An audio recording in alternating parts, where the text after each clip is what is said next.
Oke, ketemu lagi kita dengan podcast saya dengan memanfaatkan teknologi AI dengan arti pintar bersama AI. Kali ini saya mengambil topik tindakan korupsi dan ancaman hukuman sesuai undang-undang yang berlaku ya. Di sini ada beberapa undang-undang antara lain Undang-Undang Nomor 31 tahun 1999 dan Undang-Undang Nomor 20 tahun 2001. Juga ada perangkat-perangkat aturan yang lain yang terkait dengan tindak pidana korupsi dan ancaman hukuman.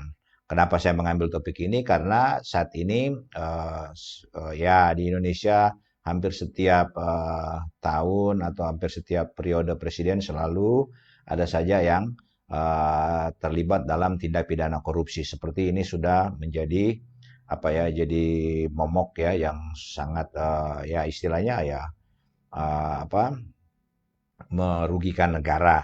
Tapi yang menarik di sini adalah rata-rata orang-orang yang terlibat dalam korupsi ini adalah orang-orang yang punya kapasitas intelektual yang mumpuni ya, yang bagus ya. Nah, apakah pertanyaan saya apakah mereka tidak memahami peraturan apa tindakan-tindakan yang mereka lakukan itu sudah masuk dalam kategori tindakan korupsi atau tidak? Ya, ini saya tidak tahu ya. Bahkan ya ada bahkan yang ahli hukum pun kena ya, ada yang bahkan yang paham hukum yang seharusnya mereka lebih tahu dan mereka lebih bisa apa lebih lebih lebih ya lebih artinya mereka lebih tahu hukum dan harusnya ya mungkin tidak perlu mereka itu terlibat ya. Nah, itu problem-problem yang terjadi ya. Kalau orang yang sama sekali tidak tahu hukum, nah inilah tujuan podcast saya ini menggunakan teknologi AI untuk melihat tindakan-tindakan apa saja bagi kita masyarakat yang terkait dengan penggunaan uang negara itu harus hati-hati di dalam kita melakukan tindakan agar supaya kita tidak masuk kategori uh, kena pidana karena melakukan korupsi sesuai undang-undang. Nah, jadi dari podcast saya ini saya coba mengedukasi ya. Tentu ini hanya menggunakan teknologi AI. Bisa saja data yang saya berikan ini atau peraturan ini sudah usang atau sudah ada yang lebih baru dan AI tidak mendeteksi itu ya. Atau mungkin keliru dalam penjabaran pasal-pasal yang nanti sebentar akan disampaikan. Itu bisa saja ya. Dan apalagi ada ancaman hukuman di situ nanti kita lihat saja ya. Tapi teknologi AI ini membantu kita untuk belajar apa saja ya, khususnya misalnya ini masalah tindakan korupsi dan ancaman hukuman. Nah, kita lihat juga di Sulawesi Utara sekarang ini beberapa pejabat kita kena masalah seperti itu dan apakah mereka tidak tahu atau apakah mereka memang betul tidak bersalah, tentu ya kita memberi apa kepercayaan kepada aparat penegak hukum untuk melakukan investigasi dan melakukan proses yang tentu jangan merugikan orang lain. Kalau memang dia salah ya salah, kalau dia benar ya dia harus dipulihkan nama mereka ya. Oke, jadi ini yang mungkin kita lihat. Nah, sekarang saya ingin memberi edukasi kepada masyarakat awam ya, bukan kepada ahli hukum karena para ahli hukum mereka sudah tahu ini ya, ini sudah makanan harian mereka. Tapi mungkin ada masyarakat awam yang tidak paham bahwa kategori apa saja itu kita masuk kategori tindak pidana korupsi. Nah, ini yang mungkin bermanfaat bagi mereka ya, bukan kepada para ahli hukum. Bahkan mungkin para ahli hukum silakan mengoreksi apa yang saya sampaikan ini. Mungkin ini kurang keliru, ini tidak benar menurut AI ini kurang benar. Ya, silakan saja tidak menutup ya. Saya karena ini hanya bertujuan edukasi sehingga terjadi ada feedback atau ada koreksi itu tentu akan lebih optimal podcast saya ini. Oke, mari kita lihat dasar hukum yang digunakan untuk tindak pidana korupsi serta ancaman hukuman. Yaitu pertama Undang-Undang Nomor 31 tahun 99 tentang pemberantasan tindak pidana korupsi dengan kemudian Undang-Undang Nomor 20 tahun 2001. Perubahan atas Undang-Undang Nomor 31 tahun 1999. Kemudian selanjutnya KUHP untuk beberapa pasal yang bersinggungan ya. Kitab Undang-Undang Hukum Pidana ya, itu ada beberapa pasal yang bersinggungan. Kemudian undang-undang lainnya yang relevan ya sudah silakan saja undang-undang apa itu. Tapi paling tidak ini dasar-dasar hukum yang bisa kita terjerat kasus korupsi dengan mendapat ancaman hukuman. Nah, ini yang menarik yang ingin saya poin atau saya akan garis bawahi pemahaman ini yang mungkin masih kurang ya. Banyak orang masih kurang terhadap definisi korupsi menurut undang-undang yang sudah disampaikan tadi itu pasal 2 dan 3. Apa itu korupsi? Korupsi itu adalah melawan hukum, memperkaya diri atau orang lain yang merugikan keuangan negara. Jadi satu, kita sudah bisa melihat. Jadi bukan kita melawan hukum memperkaya diri sendiri, tapi bisa kita memberikan itu kepada orang lain oleh karena kewenangan kita. Ya, oleh karena kewenangan kita atau oleh karena kita sengaja atau tidak sengaja ya. Itu orang lain juga melakukan dan ada kerugian negara, keuangan negara. Satu, itu harus paham. Yang kedua ini yang mungkin banyak di sini yang kurang paham. Ini di sini poin kedua ya. Menyalahgunakan kewenangan atau jabatan untuk menguntungkan diri atau orang lain. Ya, kita sedang menduduki satu jabatan dan kita mendapat atau kita mengambil uang negara atau uang negara itu kita dengan kewenangan yang ada di kita itu kita menyebabkan terjadi kerugian negara melalui memberi kepada orang lain ya. Itu jadi menyalahgunakan kewenangan atau jabatan untuk menguntungkan diri atau orang lain ya. Jadi itu oleh karena salah menggunakan kewenangan kita bisa sudah kena itu. Jadi jangan pikir korupsi itu cuma kalau kita ada ambil barang, kalau kita ambil uang kah, ya itu enggak itu ya. Ya itu apa? Hati-hati ya. Nanti sebentar lebih detail lagi sedikit ada uraian terkait apakah cuman ini dia.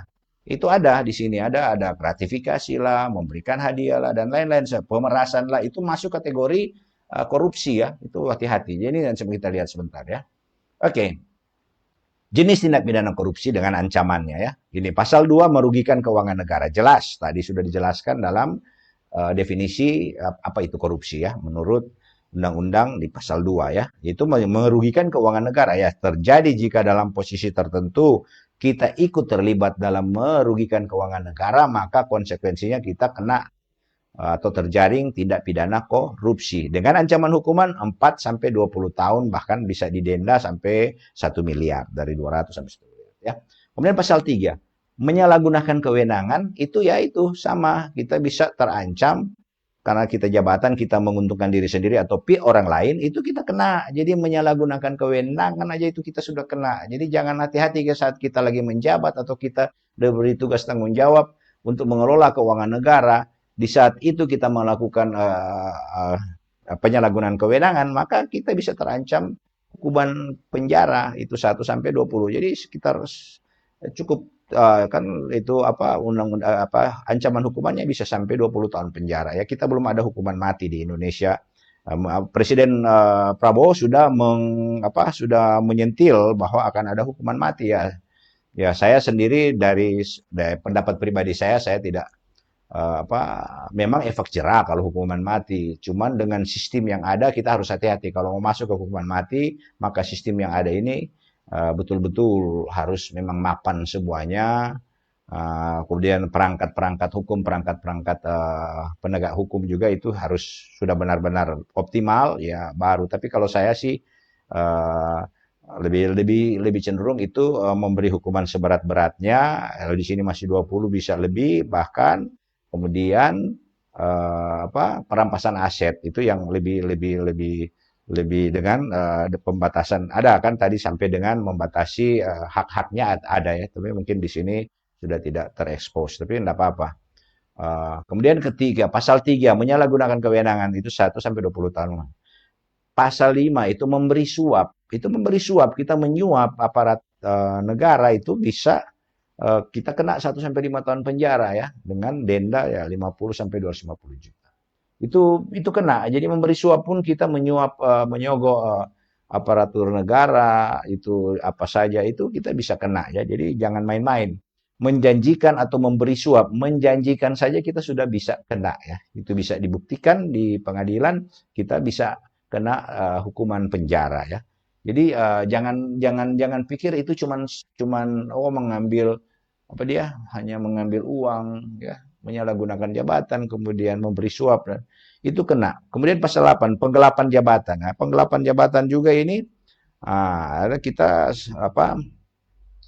melakukan penggelapan jabatan. Jadi itu bisa kena sanksi ya, penjara. Kemudian perbuatan curang juga.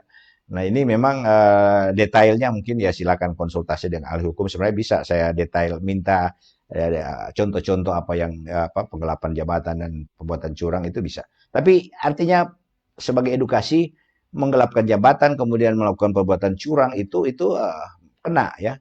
Pengadilan bisa menjatuhkan pidana tambahan perampasan aset ya, perampasan harta itu tadi kan saya katakan ya, pasal 10 dengan melakukan perampasan harta ya. Jadi undang-undangnya sudah ada, mungkin yang undang-undang yang sedang digarap di itu perampasan aset mungkin lebih spesifik lagi menjelaskan terkait perampasan harta ini ya. Kemudian pembayaran uang pengganti. Pasal 12 gratifikasi. Gratifikasi pun kena ya. Gratifikasi pun kena ya. Itu memberi apa kita ya model sogok tapi mungkin dalam bentuk lain lagi ya. Itu ada sogok, ada gratifikasi, nanti ada lain-lain lagi. Kemudian jadi ini yang disebut gratifikasi dianggap suap ya. Gratifikasi itu di dalamnya ada suap ya dan hadiah itu semua bagian daripada gratifikasi. Nah, gratifikasi itu dianggap suap ataupun hadiah itu jika dia lebih besar dari 10 juta. Wow. Jadi ingat, kalau orang so berani kasih 10 juta di atas, itu hati-hati ya. Memberi, kemudian apalagi ada imbalan. Nah, ini yang paling parah itu kalau ada imbalan kan. Artinya itu sudah gratifikasi. Kalau kita kasih dan tanpa imbalan ya tidak apa-apa. Atau tidak ada kerugian negara ya tidak apa-apa. Karena biasanya kalau gratifikasi kan ada imbalan, misalnya dapat proyek, kemudian proyek tersebut kita ya karena kita sudah membuang uang sekian, maka kita harus mengambil sekian sehingga uang negara yang harus digunakan sepenuhnya di proyek akhirnya sudah dikebiri dan nah ini ada terjadi kerugian negara. Akibat proses ini itu bisa kena. Kemudian penerimaan gratifikasi oleh penyelenggara negara. Jadi penyelenggara negara sama dia penyelenggara negara yang memberi gratifikasi dan menerima gratifikasi dua-dua kena. Pemerasan oleh pejabat juga kena ya. Sudah hukuman ada ancaman pidana ya dan ada denda.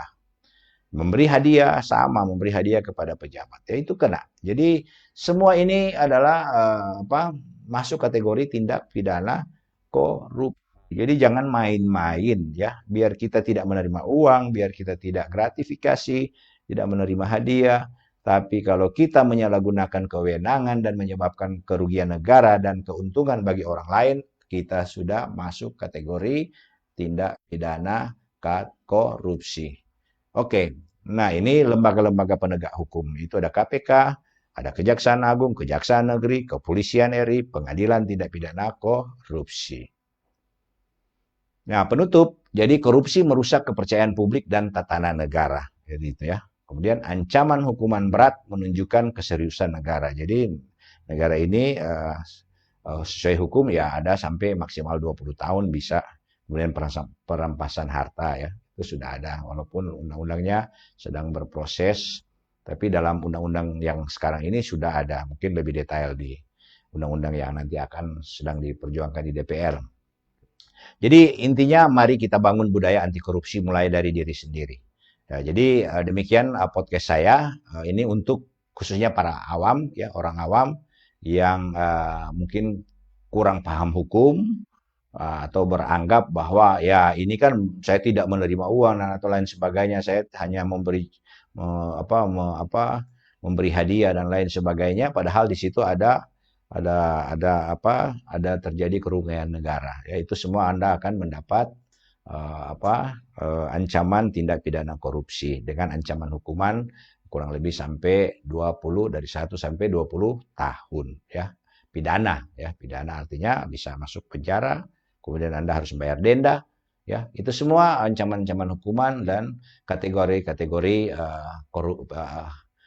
tindak pidana korupsi. Jadi jangan jangan karena kebodohan kita kita tidak tahu, maka kita akan terjerumus oleh ketidaktahuan. Ya kalau tahu dan dia terjerumus ya sudah itu memang ya istilahnya memang ya dia harus menerima resikonya.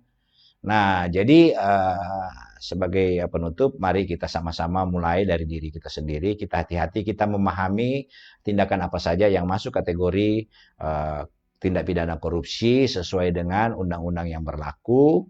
Nah itu kalau kita sudah paham maka tentu kita harus menghindari itu ya. Jadi jangan coba-coba. Andai coba kalau kita sebagai bawahan dan diperintah oleh atasan, ya kalau memang sudah melanggar hukum jangan kita ini resiko taruh saja. Lebih baik saya kehilangan jabatan daripada saya harus melaksanakan perintah, karena kalau saya melaksanakan walaupun saya tidak mengambil, nah saya tetap kena ya gitu ya. Tuh tadi sudah saya jelaskan sebelumnya. Jadi jangan takut kehilangan jabatan. Karena jika kita sudah melihat bahwa ini sudah terindikasi kuat masuk kategori tindak pidana korupsi, karena resikonya ancaman hukuman itu paling tidak 1 sampai 20 tahun. Oke, saya kira ini yang bisa saya sampaikan, semoga bermanfaat dan silakan dikoreksi kalau andai apa yang saya gunakan, referensi yang saya gunakan ini menggunakan teknologi AI itu kurang atau tidak terlalu benar atau ada kesalahan-kesalahan, silakan ya, tidak menutup, dan itu akan lebih baik lagi untuk sosialisasi budaya anti korupsi, di mana paling baik itu mulai dari diri kita sendiri masing-masing. Oke, sekian dan terima kasih. Sampai ketemu lagi di lain podcast.